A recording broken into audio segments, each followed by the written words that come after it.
Hola amigas, amigos, amigues de Nota Crítica. Estamos en la capital toluqueña frente al Palacio de Gobierno, donde el 16 de septiembre iniciará formalmente la primera época no priista en el Estado de México, con la toma de posesión de la ya virtual gobernadora Delfina Gómez Álvarez, es decir, de este recinto que tengo a mis espaldas, que sale 94 años del PRI.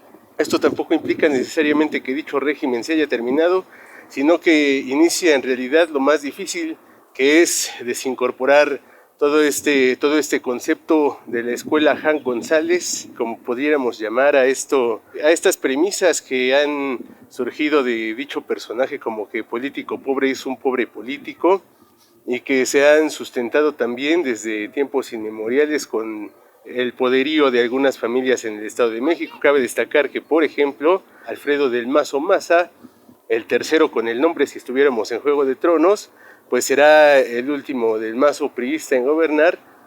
Digo, esperando que en el futuro tal vez no haya otro más, quién sabe qué pueda suceder, ¿no?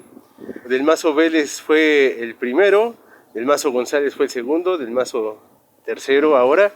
Este distingo de linajes no termina ahí, también está Montiel, su sobrino y primo, Enrique Peña Nieto, ¿no? Pues un juego de papeles que pues se consolidó en el grupo Atlacomulco. Con la victoria de Delfina Gómez Álvarez el pasado 4 de junio, aparentemente puede iniciar una nueva etapa para el Estado de México. Sin embargo, en este sentido, cabe señalar que a pesar de que las elecciones en algún momento pudieron parecer perfectamente funcionales, el PRI no dejó de intentar sus ya sabidas trampas, echó a andar su maquinaria, tanto así que de los 20 puntos que habían pronosticado muchas encuestas, vamos a decirlo, las más decorosas hasta 15 y 14, solamente fueron 8 los reflejados por los votantes. Sin embargo, bueno, ¿qué pasó? ¿Por qué hubo tanta inexactitud en este sentido? No es precisamente porque no se haya consolidado una certeza de victoria, sino que también se operó de muchas maneras para que se redujera este largo trecho, y vamos a analizar esto en este video. Acompáñenos. Continuamos en el Centro de Comunicaciones del Instituto Electoral del Estado de México, donde siendo alrededor de las 8:40 de la noche se dio a conocer que fueron 700 casillas las contabilizadas para muestra, de las cuales se concretó el conteo de 688. Se dieron los datos de que la participación ciudadana fue de alrededor del 50%. La tendencia favorece a Delfina Gómez con alrededor del 54% de la votación, mientras que Alejandra del Moral se rezaga quedando únicamente con alrededor de 45% de los sufragios. Cabe destacar que cuando se abrió el programa de resultados preliminares PREP, la candidata del PRI, PAN, PRD y Nueva Alianza empezó con una ventaja de 6 puntos, la cual se revirtió en alrededor de media hora, y eso es todo. Vamos a ver cómo termina esto. Durante la jornada electoral de este domingo 4 de junio se registraron diferentes eventualidades, como el intento de robo de casillas en Metepec, así como el registro de compra de votos y acarreo de personas en Ecatepec, y en Coatepec Garinas hubo una casilla que no se pudo abrir por la seguridad, argumentaron la institución electoral.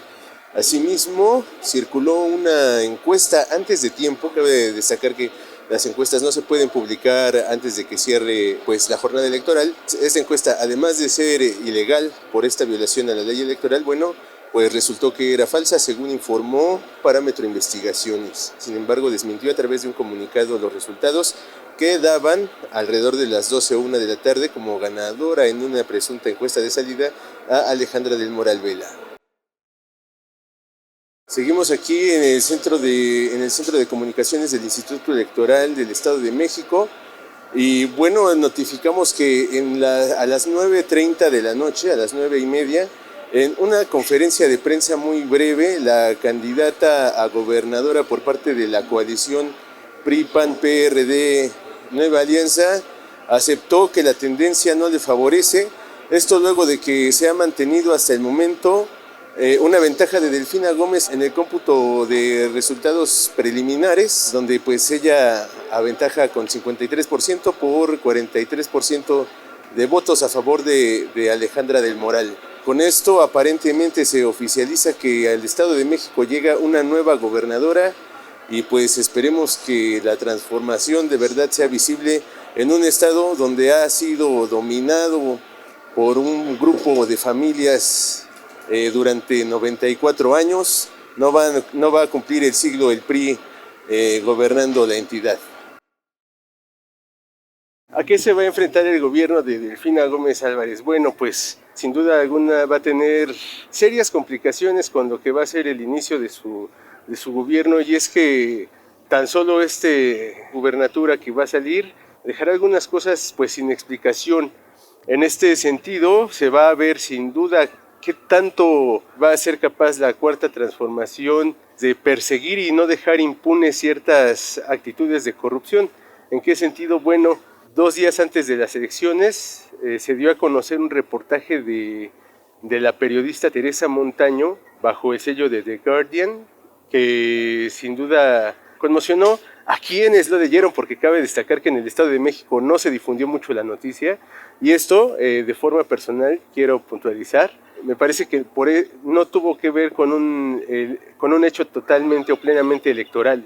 Si hubiera sido el caso, esa noticia se habría dado a conocer por lo menos unas 2 semanas antes para que hubiera tenido tiempo de circulación, pero no fue así. Se bloqueó, aquí no salió mucho, e incluso el mismo día o un día después, el sábado, preguntándole a la gente si conocía esta noticia, la mayoría contestó que no. Algunos dijeron, creo que lo escuché, pero nadie tuvo certeza de decir sí y lo leí, ¿no? En ese sentido, bueno, ¿de qué trata? Alejandra del Moral, ya hoy ex candidata o no sé a qué se esté dedicando en ese momento, y Eric Sevilla, quien es actual presidente estatal del PRI, fueron secretarios de Desarrollo Social de Alfredo del Mazo.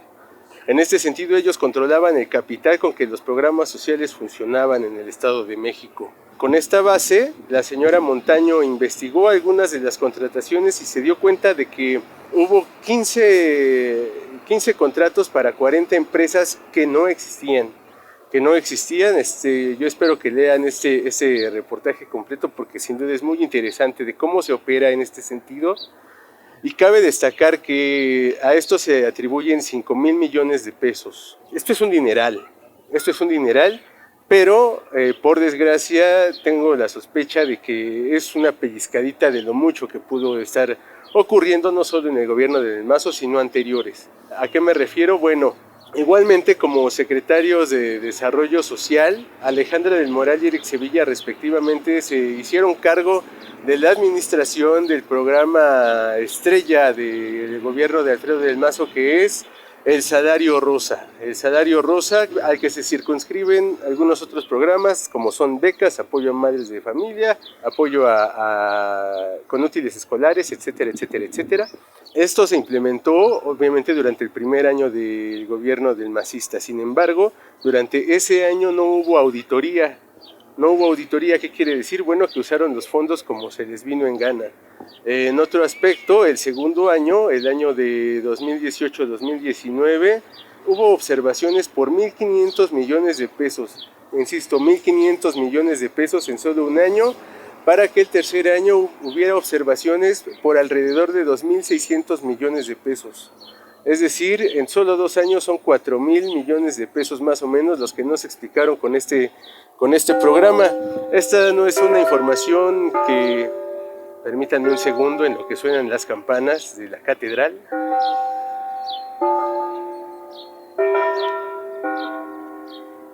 Y continuamos. Bueno, esto no solamente significa que no se expliquen estos gastos, sino que no hay transparencia en este programa. ¿A qué me refiero?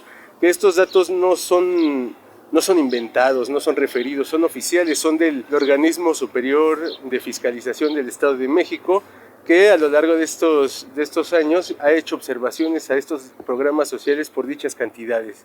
Igualmente, durante la última semana antes de las elecciones, hubo observaciones en el ejercicio del presupuesto de radio y televisión mexiquense por alrededor de 50 millones de pesos.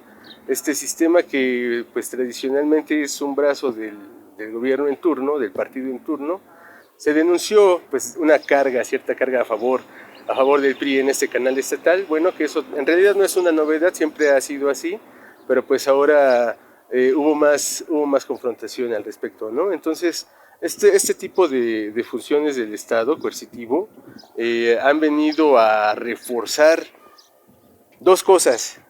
Uno, el hartazgo de los mexiquenses, que ahora sí lo han notado, y dos, que va a ser muy difícil que estos sistemas de control político salgan en un sexenio, porque el Estado de México incluso se cuece aparte en lo que apriismo se llama, y de eso vamos a hablar justamente.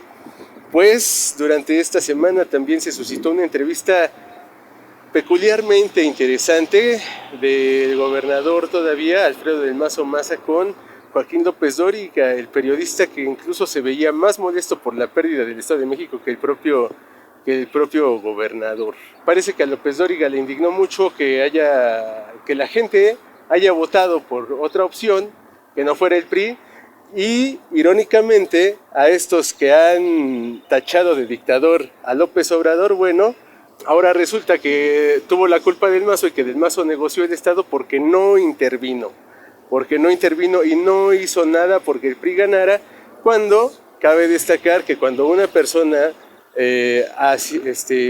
adquiere un cargo público, siendo militante de un partido, toma licencia en el partido para desarrollarse en este servicio público. Es decir, si ustedes o yo perteneciéramos a un partido político y a mí me toca ser gobernador de Guadalajara no puedo ser gobernador porque esa no es un estado, de Jalisco, digamos, dejo de ser militante del partido político para convertirme en gobernador de toda la población.